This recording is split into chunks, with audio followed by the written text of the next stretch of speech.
Hei ja tervetuloa Digiversumiin, uuteen verkkosivustoon, joka tarjoaa sinulle tuoreimmat ja kiinnostavimmat uutiset talouden, teknologian ja kryptovaluuttojen maailmasta.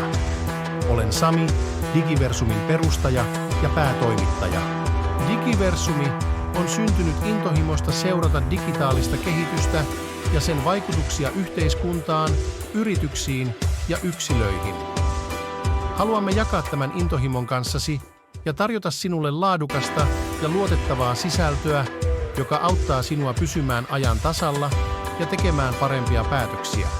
Digiversumissa voit lukea uutisia, analyysejä, haastatteluja, podcasteja ja videoita eri aihealueilta, kuten talous, teknologia, kryptovaluutat, innovaatiot, sijoittaminen ja paljon muuta. Voit myös osallistua keskusteluun, kommentoida artikkeleita, kysyä asiantuntijoilta ja jakaa mielipiteitäsi muiden lukijoiden kanssa.